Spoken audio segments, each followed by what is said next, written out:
बोलो जगदम्बे मात की जय। श्री हरि ओम श्री परमात्मने नमः। श्रीमद्वैपायन मुनि वेद व्यास प्रणीत महाभागवत देवी पुराण 30वां अध्याय। देवताओं द्वारा देवी पार्वती की स्तुति। भगवान शंकर के तेज से क्षणमुख कार्तिकेय का प्रादुर्भाव। देवताओं का हर्षोल्लास। श्री महादेव जी बोले, मुने, तदंतर देवतागण अत्यंत आश्चर्यचकित होकर जगत के प्राणियों में लज्जा रूप से विद्यमान जगदम्बा पार्वती का स्तवन करते हुए इस प्रकार कहने लगे। माता शिव सुंदरी, आप तीनों लोकों की माता हैं और शिव जी पिता हैं तथा ये सभी देवतागण आपके बालक हैं।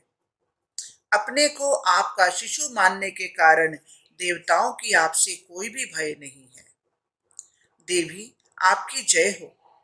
गौरी, आप तीनों लोकों में लज्जा रूप से व्याप्त हैं, अतः पृथ्वी की रक्षा करें और हम लोगों पर प्रसन्न हो। विश्व जननी, आप सर्वात्मा हैं, आप तीनों गुणों से रहित ब्रह्म हैं। अहो, अपने गुणों के वशीभूत होकर आप ही स्त्री तथा पुरुष का स्वरूप धारण करके इस संसार में इस प्रकार की क्रीड़ा करती हैं और आप जगत जननी को कामदेव के विनाशक परमेश्वर शिव की रमणी कहते हैं। तीनों लोकों को सम्मोहित करने वाली शिवे, आप अपनी इच्छा के अनुसार अपने अंश से कभी पुरुष रूप में शिव बन जाती हैं और स्वयं स्त्री रूप में विद्यमान रहकर उनके साथ विहार करती हैं।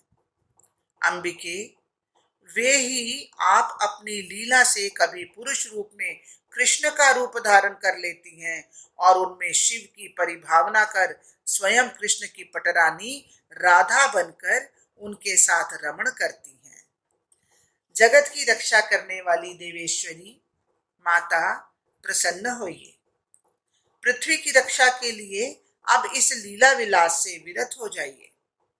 श्री महादेव जी बोले, मुने, इस प्रकार देवताओं की स्तुति करने पर भगवती पार्वती उठ खड़ी हुई। इसके बाद उनके अपने तेज से भयंकर महान बल और पराक्रमशाली भैरव के रूप में एक परम पुरुष उत्पन्न हुआ। तब भगवती पार्वती ने उत्पन्न हुए उस पुरुष से कहा, पुत्र, तुम मेरे पुर के दरवाजे पर विराजमान रहो, निरंतर द्वार की रखवाली करो। ऐसा कहकर तीनों लोकों की माता पार्वती जी ने रत्नों से निर्मित परकोटे एवं प्रवेश द्वार वाले एक सुरम्य मंदिर में प्रवेश किया।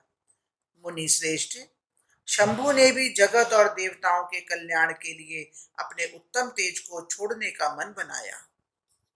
तब पद्म योनि ब्रह्मा जी ने उन महेश्वर को अपना तेज छोड़ने की इच्छा वाला जानकर देवताओं का कार्य सिद्ध करने के उद्देश्य से वायुदेव से कहा, पवन देव, तुम तारकासुर के वध के लिए शिव के पुत्र के जन्म के उद्देश्य से एक कार्य संपादित करके जगत का परम कल्याण करो।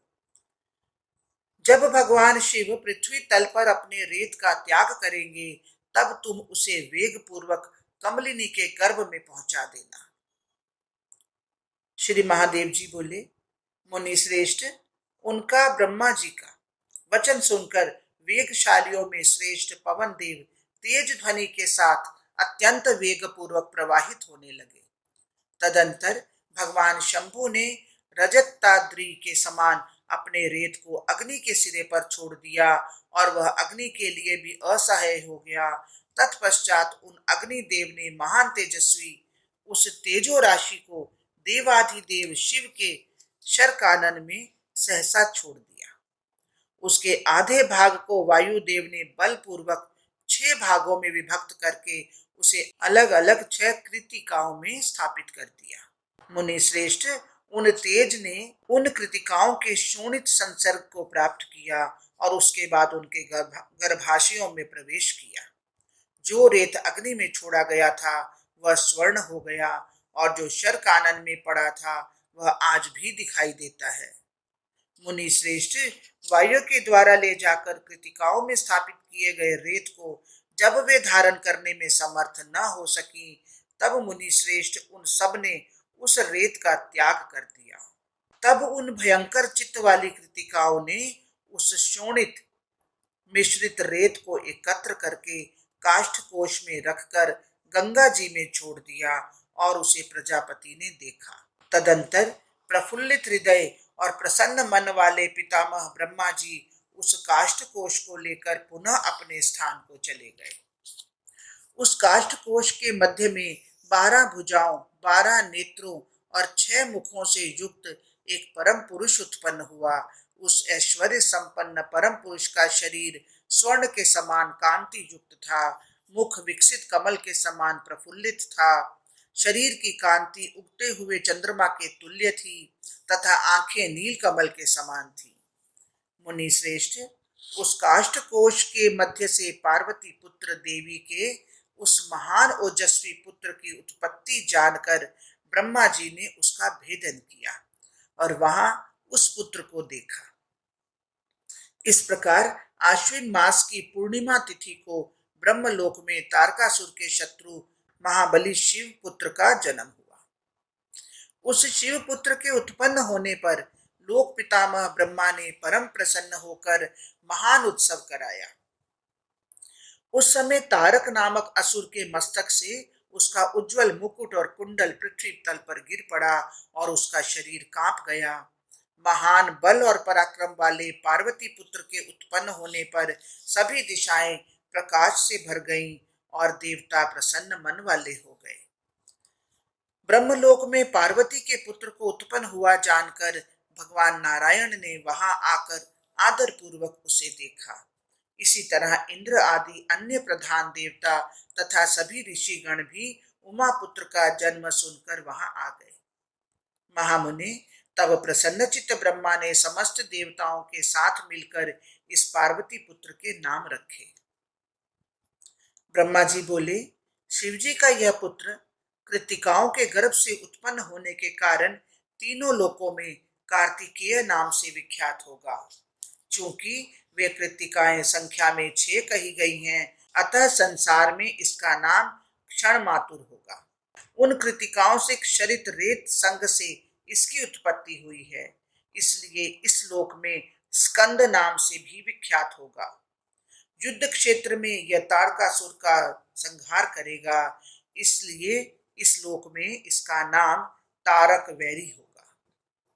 श्री महादेव जी बोले, इस प्रकार उन लोक पितामह ब्रह्मा जी ने बालक के ये नाम रखकर सभी देवगणों को साथ में लेकर महान उत्सव किया। मुनि श्रेष्ठ, तदंतर तारकासुर के द्वारा पीड़ित सभी देवता अपने अपने कार्य सिद्ध करने के उद्देश्य से पद्मयोनि ब्रह्मा जी से कहने लगे। देवताओं ने कहा, प्रभु, तीनों लोकों के नाथ ये शिव पुत्र कार्तिकेय जब तक स्वयं संग्राम में तारकासुर का वध नहीं कर देते, तब तक आप इनके माता पिता से इनका परिचय मत कराइए।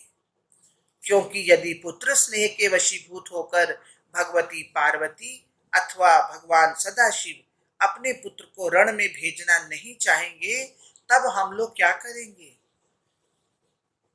अतः प्रभु, संग्राम में तारक नामक दैत्य का शीघ्र संहार हो जाने के उपरांत आप इस पुत्र के जन्म के विषय में उन दोनों से बता दीजिएगा। श्री महादेव जी बोले, इस प्रकार भगवती पार्वती से उत्पन्न ज्येष्ठ पुत्र खडानंद ब्रह्मपुर में रहने लगे और सभी देवता अपने अपने स्थान को चले गए। मुनि श्रेष्ठ, तारकासुर का वध करने वाले महाबाहु भगवती पुत्र कार्तिकेय का जिस प्रकार प्रादुर्भाव हुआ, यह सब मैंने आपसे कह दिया। जो लोग गिरिजा पुत्र के जन्म के प्रसंग से युक्त इस अध्याय को भक्ति पूर्वक पढ़ते हैं, सुनते हैं या पढ़ाते हैं, उन्हें पाप से कोई भय नहीं रह जाता। जिसके पास पुत्र नहीं है, वह गिरिजा पुत्र की उत्पत्ति के प्रसंग वाले इस अध्याय को समाहित चित्त से सुनकर उसी गिरिजा पुत्र कार्तिकेय के तुल्य सभी सद्गुणों से युक्त वह गिरिजा पुत्र की उत्पत्ति के प्रसंग वाले इस अध्याय को समाहित चित्त से सुनकर उसी गिरिजा पुत्र कार्तिकेय के तुल्य सभी सद्गुणों से युक्त सदाचारी पुत्र उत्पन्न करने में समर्थ होता है। हरिओम तत्सत, हरिओम तत्सत। इस प्रकार श्री महाभागवत महापुराण के अंतर्गत श्री महादेव नारद संवाद में कार्तिकेय जन्म वर्णन नामक 30वां अध्याय पूर्ण हुआ। हे महाप्रभु, हे महामाया, ये पाठ पढ़ने में, सुनने में, सोचने में, समझने में जहाँ भी कहीं कोई त्रुटि हुई हो उसके लिए हम बारंबार क्षमा प्रार्थी हैं प्रभु। जो कुछ पढ़ा गया, सुना गया, सोचा गया, समझा गया, सब कुछ श्री कृष्ण अर्पणमस्तु। हे कृष्ण, आप इसे स्वीकार करें। जय जय श्री राधे, जय जय श्री राधे, जय जय श्री राधे।